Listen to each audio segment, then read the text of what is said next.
I've spent countless hours playing on the Steam Deck for about 6 months, from amazing stories to amazing visuals to amazing characters and different plot twists and turns. I have decided to comprise you with the top 10 best games to play on your Steam Deck in 2025. Let's check it out. So number 10 is Yakuza 6, The Song of Life. In Yakuza 6, you play as Kazuma Kiryu, who just got out of prison and realizes that his daughter is in a coma due to a hit-and-run collision, leaving her baby son, aka Kiryu's grandson, alive and without the nurture of his mother. So you, as Kiryu, must take full responsibility by caring for your grandson like how a great father ought to treat his son, while discovering the dark secrets and truths tied to your daughter as well as your grandson. On top of that, you will also uncover the secrets of the Hiroshima Yakuza. There are plenty of various side quests that are also impactful to me as well, in which they taught me so much about life. What I love about this game is you get to beat up those various hordes of gangs or low-lifers along the streets of Japan, and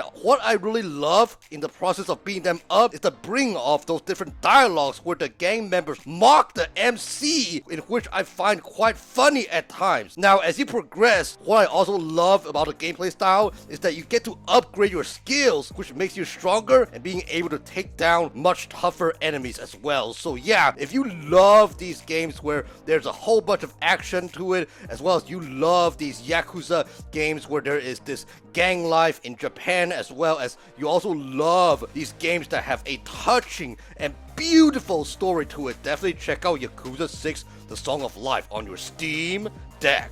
Now, number 9 is I Am Setsuna. I Am Setsuna is a top-down, turn-based RPG-style game in which you get to play as Ender, the guardian of Setsuna, who is a woman chosen as the sacrifice in hopes to appease the monsters to prevent them from attacking your village. Throughout the game, you'll meet very interesting characters which will become your party member and assist you along the way, as well as you get to meet those different NPCs who gives out those various dialogues which brings about life in the civilization as it currently stands, as well as you get to engage in various monster fights with various strengths and weaknesses, and buy and upgrade your gear, as well as adding accessories to it to buff your party members, like how those RPG games work. What I really love about I'm Setsuna, on top of these attributes, is you get to also engage in exclusive side quests which are pertained to particular party members. And what I also really feel I'm Setsuna shines is the illustration of the world, from the snowy landscape to the soundtracks to the way the characters bond on their journey.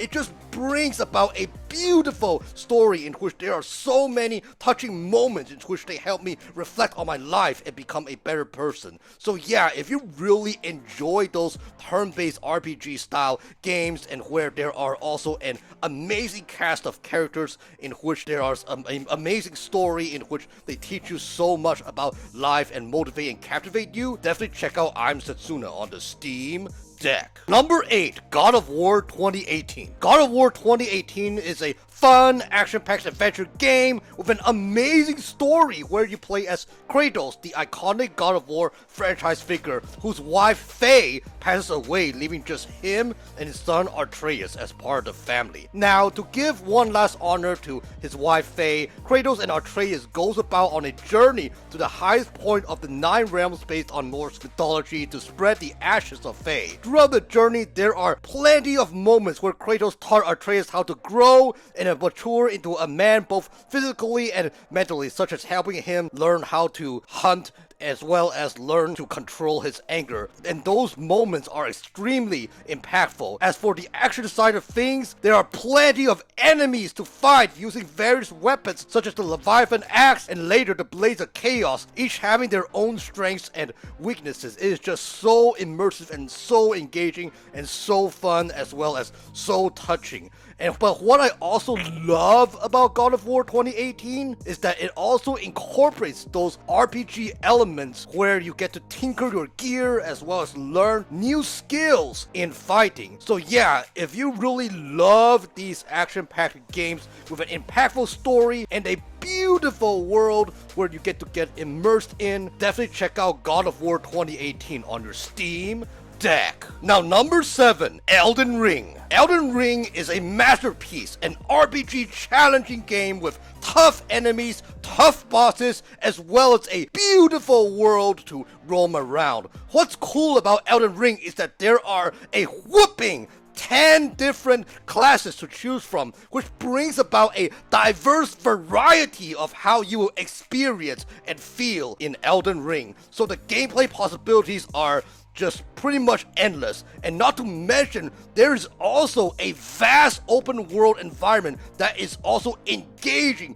intriguing, and interesting to explore as well. On top of this, what I also love about Elden Ring is that there are various multiplayer modes. You can choose to do 3-player co-op in which you and 2 other friends just go about this open world to tackle the environment and whatnot, as well as you also get to do those PvP duels. So yeah, if you really love open world games which has tough enemies, tough bosses, as well as there is a amazing world to explore and where the possibilities are endless, definitely check out Elden Ring on your Steam deck. Now, number 6, Cyberpunk 2077. This game is a first-person action RPG game set in the fictional futuristic city called Night City, where there are tons of danger. What I love about Cyberpunk 2077 is the beautiful world that you get to explore, which is extremely immersive. It just feels as if I'm currently out and about, whether it is on a mission out of civilization or doing business in a city and roaming around. As well as I really love how there is a diverse amount of weapons, skills, and abilities, and on top of that, a diverse of things to do in Cyberpunk 2077. You can hack, you can park hour, you can engage in dialogue options,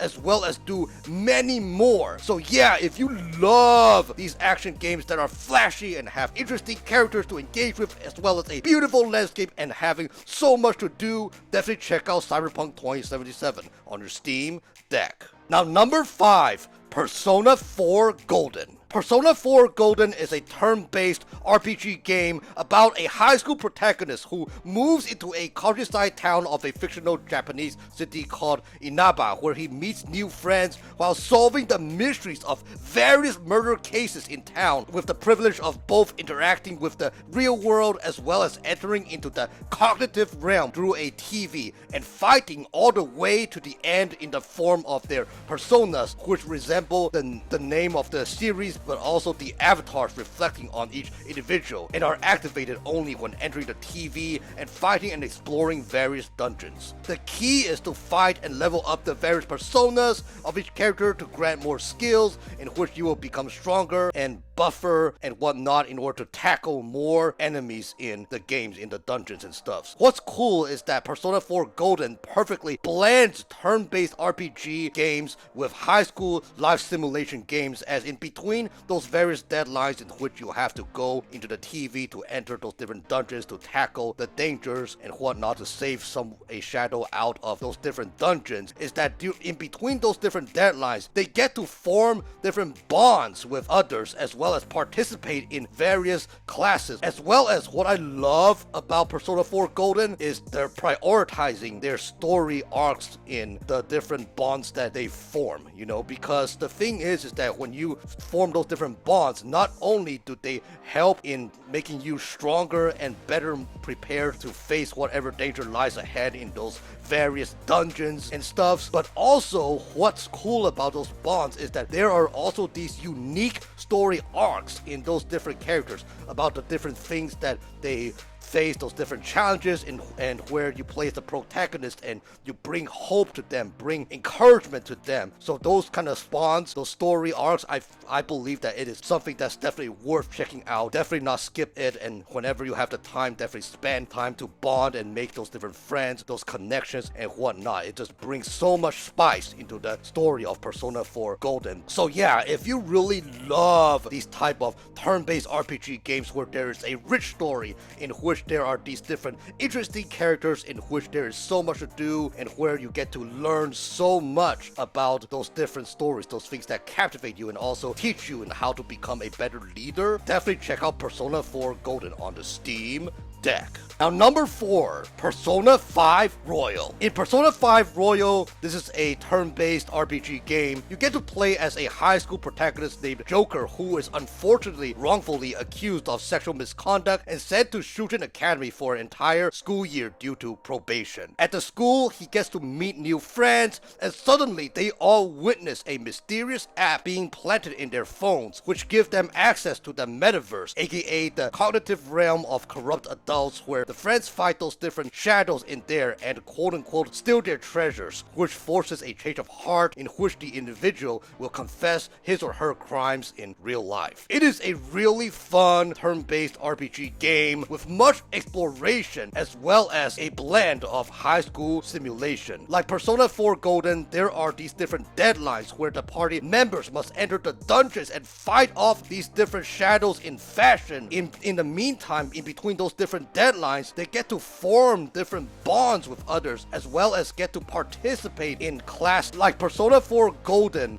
there's all these different bonds in which they are also captivating. The characters grow and develop, and it's just really cool to see how the protagonist is being a great leader, listening to the different team member struggles and also helping them cope with it and also help them to become a better person, to grow and develop and become a better person, to empower these different individuals to become leaders in their own, to take leadership and be responsible in life. So yeah, that is something that I really love how Persona 5 Royal does. It depicts those different things really well. In fact, much better in my opinion. There are many moments in Persona 5 Royal in which they are really touching to me, in which they resonate in me so much better than Persona 4 Golden, even though I love Persona 4 Golden as well. So hence, Persona 5 Royal touches me so much more. It's much more personal, so that's why I put Persona 5 Royal further up in the list as number 4. But anyways, Persona 5 Royal, there is one thing that I have to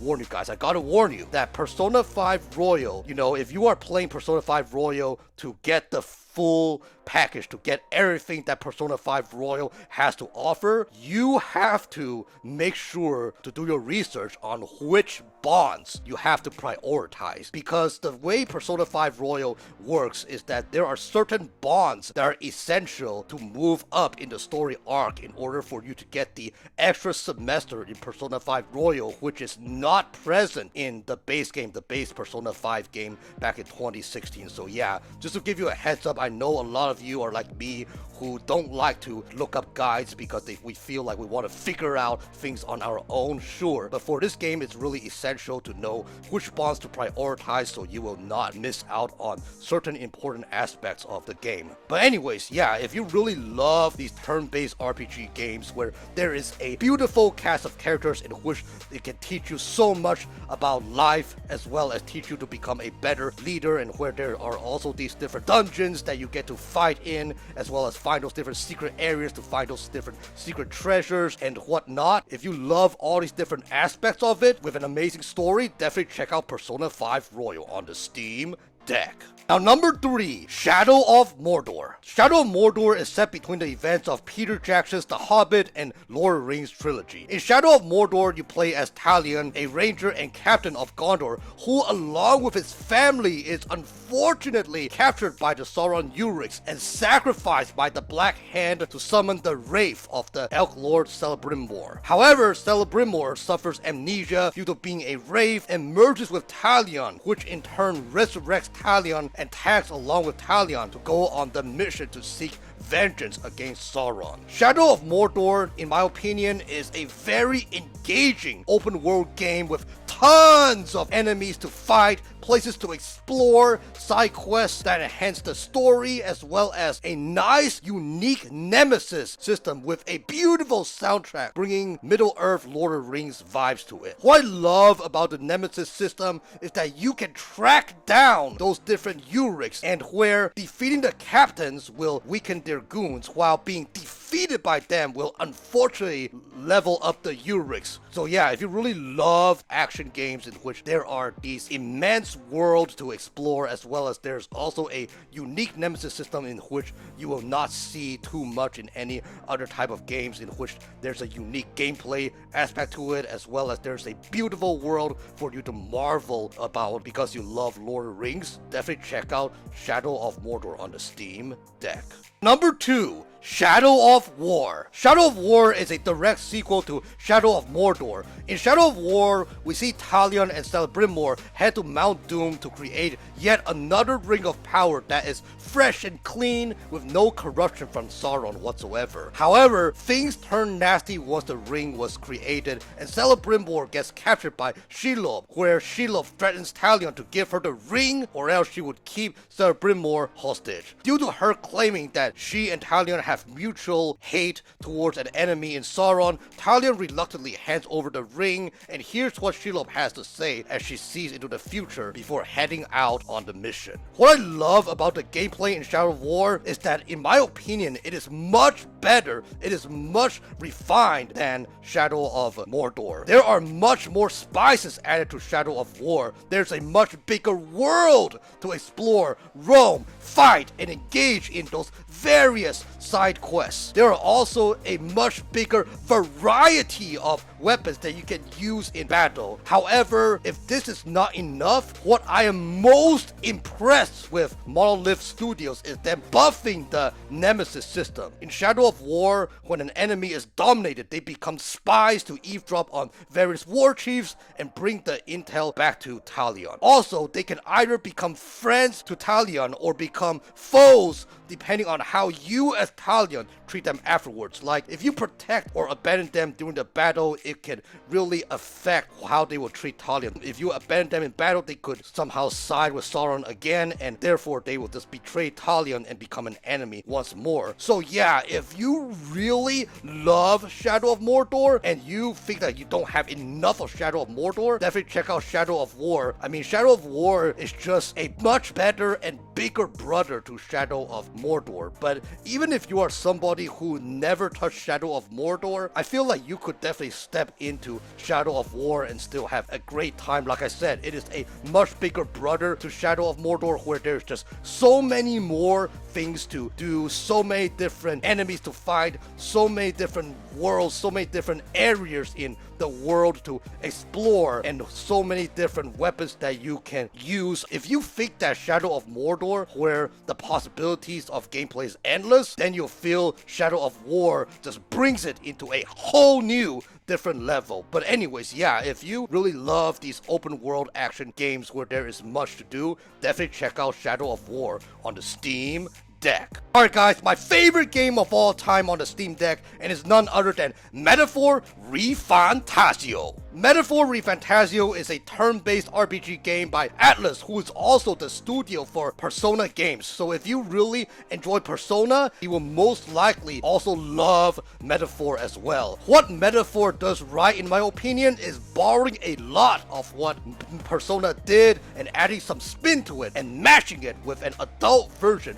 with adult themes. Metaphor ReFantazio is about how a kingdom named Ukrainia, which is in a mess because the king was being killed by an army officer named Luis, and a magic which is unique called royal magic, hence the name due to it only previously known to the king, is being invoked. With the prince being a victim to the spell and in a coma but assumed dead by the people, and now the actual king dead, this leads to chaos in Ukrainia. Now, in order to determine who will be the next king, obviously because the king is dead and the prince is now in a coma, and where everybody thinks that the prince is dead as well, they don't know who will be the next king. So they decide to issue a royal tournament which ensures the individual who manages to get the most followers, the most people to believe in him or her, if they get the most amount of followers before the due date of the crowning of a new king, they will succeed to be the successor to the throne. Now, you as the protagonist enter the royal tournament. In the meantime, you study along with the team that you meet along the way and recruit along the way the methods in order to free the prince from the spell. Much of Metaphor involves basically traveling to those various lands of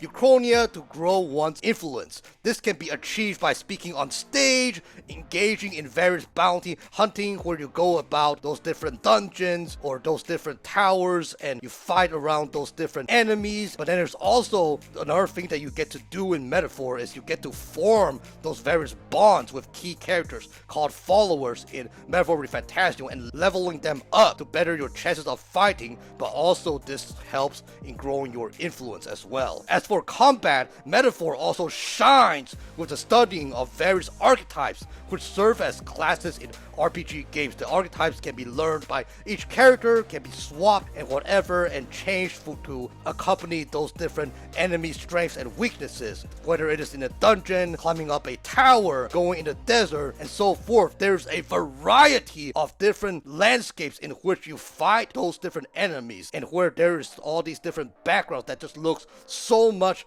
different and paints a perfect picture of how the United Kingdom may look like if it was during those medieval times. And what I also love about Metaphor as well is the character development aspect to it. Like the Persona games, there is also this thing about leveling up those different followers. I mean, they call it followers here as opposed to bonds, but you get the same point. I mean, the major thing is that every single character in which I level up, they all have a unique story to tell in which they can relate to me one way or the other. And throughout the various encounters, there's those numerous plot twists, the many dialogues, as well as the amount of weight the protagonist carry in loving those around him. He really motivates me to become a better person, to become a better leader, and to serve those people that I am entrusted to. Someone who serves others instead of demanding to be served. Someone who doesn't misuse his power to control, but to empower others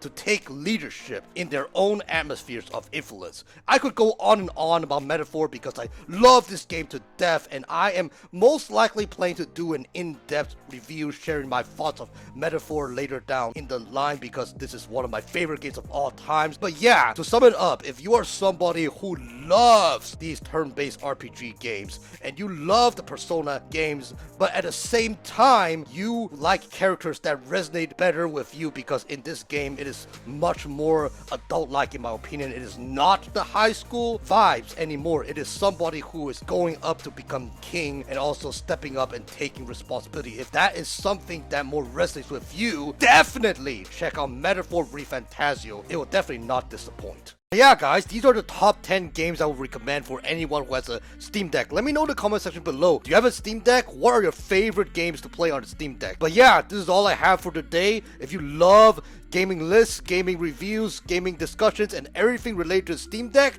please feel free to like, comment, and subscribe so you will not miss another video. And as always, my name is Joe Wayne from the Nomadic Gaming Guild, and game on!